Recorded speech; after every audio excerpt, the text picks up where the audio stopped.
நீ விஷயமே கேள்விப்படவில்லையா? உன் ஊர் காளைகளுக்கு இனி வேலை இல்லை. என்ன? உன் நாட்டின் மாடுகள் இனமே அழிய போகின்றது. என்ன? ஜல்லிக்கட்டை நடத்தவே முடியாது. என்ன? கெட் அவுட் இஸ் மை ஏன் நடத்த முடியாது? நடத்தக்கூடாது என்று உச்சநீதிமன்றம் தீர்ப்பு வழங்கியுள்ளது. அதைதான் அதிகாரிகள் பின்பற்றுவார்கள். அதே உச்ச நீதிமன்றம் காவிரியை திறந்து விடு என்று ஒரு தீர்ப்பு வழங்கியதே, அப்போது அந்த அதிகாரிகள் இங்கு பூப்பறிக்க போயிருந்தார்கள். அதாகப்பட்டது ஆர்வலர்கள் சொல்கிறார்கள், ஜல்லிக்கட்டு என்பது மிருகவதையாம். ஜல்லிக்கட்டு மிருக வதையாம். காவல்துறையிலே மோப்பனாய் பிரிவு வைத்துக் கொள்வது, ராணுவத்திலே குதிரைப்படை வைத்துக் கொள்வது, கோயிலுக்குள் யானையை சங்கிலியில் கட்டி போட்டு வைத்துக் கொள்வது, வெளிநாடுகளில் வாட வேண்டிய பனிநாட்டு நாய்களை கழுத்தில் சங்கிலி மாட்டி பெசநகர் பீச்சில் வாக்கி கூட்டி செல்வது, இவையெல்லாம் வதையிலே, ஜல்லிக்கட்டு மட்டும் வதையா போயா. ஜல்லிக்கட்டில் பாவம் இளைஞர்கள், அப்பாவி இளைஞர்கள் சாவதால் அதை தடை செய்ய சொல்லி கிருஷ்ணா, ராமன் என்ற தங்களின் அவதார பெயரை வைத்திருந்த இளைஞன் ஒருவன் கிரிக்கெட் விளையாடும் போது அடிபட்டு இறந்து போனானே, நீங்கள் கிரிக்கெட்டை தடை செய்து விட்டீர்களா? செனா என்ற கார்பந்தய வீரன் காரேசிலே செத்து போனானே, கார்பந்தயங்களை தடை செய்து விட்டீர்களா? தமிழ்நாட்டில் ஜல்லிக்கட்டால் செத்தவர்களை விட சாராயத்தால் செத்தவர்கள் தான் அதிகம். சாராயத்துக்கு தடையிலே, ஜல்லிக்கட்டுக்கு தடை. மனிதர்களை விட்டு விடுவோம். மாடுகளை அதிக கொடுமை செய்வதால் இல்லை இல்லை இல்லை, மாட்டை போல உடைக்கும் தமிழர்கள் நாங்கள். எங்கள் மாடுகளை தெய்வங்களை போல பாதுகாப்போம், கொடுமைகளை எல்லாம் செய்ய மாட்டோம். ஆனால் ஏனோ வழக்கு உங்கள் மீதுதானே வருகின்றது. கிருஷ்ணா, உழுகிற நிலத்தில் விடுகிற வீடுகளை கட்டி புதிய சென்னை புதிய சென்னை என்று கூவி கூவி விற்கும் வியாபாரிக்கு எம்பி சீட்டு வருகிறது, எம்எல்ஏ சீட்டு வருகிறது. உழவோடும் உணர்வோடும் கலந்து விட்ட காங்கேய மாடுகளை காக்க போராடும் போராளிகளின் மீது குற்றச்சாட்டு வருகிறது, வழக்கு வருகிறது, காவல்துறை வருகிறது. கர்ணா கர்ணா, நம் பக்க நியாயங்கள் எனக்கு புரிகின்றது, ஆனால் அவர்களுக்கு புரியவில்லையே.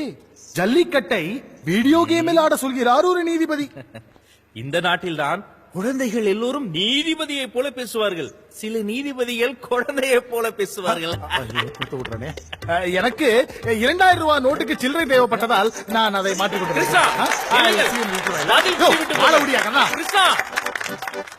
என் பேர் தனலட்சுமி. நான் 6ஆம் வகுப்பு ஆ பிரிவில் படிக்கின்றேன். ஜல்லிக்கட்டு என்பது வெறும் விளையாட்டு அல்ல, அது நம் நாட்டின் அடையாளம். நம் தேவை தரமான பால் தரும் நம் நாட்டு மாடுகளா, இல்லை சர்க்கரை நோய் பரப்பும் ஜெர்சி மாடுகளா? செஞ்சோற்று கடன் தீர்க்கு சேராத டீ போட்டு. கர்மா ராமா, ஆமா இன்னைக்கு உனக்கு வில்லேஜ் கொடுக்கலையா? சல்லி பயலே, நான் ராமர் கிடையாதுடா, கிருஷ்ணன். ஆமா, இப்படியே ஏமாந்தாரு. அங்க எல்லையில நம்ம ராணுவ வீரர்கள் சுவாமி. என்னடா ஏதோ லந்து பண்றீங்கன்னு பார்த்தா என்னடா இங்க பண்ணிட்டு இருக்கீங்க நீங்க? உன் புள்ள குட்டிகளுக்கு பீஸ் கட்டுறக்கே காசு இல்ல, இதுல அத வேற மேடையில ஏத்தி, இதுல எவ்வளவு பெரிய ஆளுங்கெல்லாம் இருக்காங்கன்னு தெரியுமில்ல. மாடு சத்தா உனக்கு என்ன மசுரு? சும்மா வேக்கான பேசு. நல்ல கூட்டம்ல. சாயங்கால பேப்பர்ல என்ன போட்டிருக்கா? குன்னாத்தூர்ல 8 விவசாயிகள் தற்கொலை. 2000 ரூபாய் நோட்டா 20 கோடி ரூபாய் ஒரு வீட்டில் பதுக்கலாம். த்ரிஷாக்கு கல்யாணம். த்ரிஷாவுக்கா? நம்ம த்ரிஷாவுக்கா? யாரோட? எப்போ? எப்படி? நான் சொன்னேன்ல, விவசாயி செத்து போனா ஏன்னு ஒரு பைய கேட்க மாட்டான். சினிமாவுக்கு சிகிச்சைனா உடனே ஓடி வந்துருவாங்க. இதுல கழுத உபதேசம் வேற. ஜல்லிக்கட்டு நம் உரிமை, அதை பாதுகாப்பது நம் கடமை. நன்றி. ஜல்லிக்கட்டு ஜல்லிக்கட்டுன்னு சவடால உணர்வோடு வாழ்ந்து என்னடா சாதனை பண்ண போற? உணர்வோட வாழ்றதே ஒரு சாதனை தாண்டா. வந்து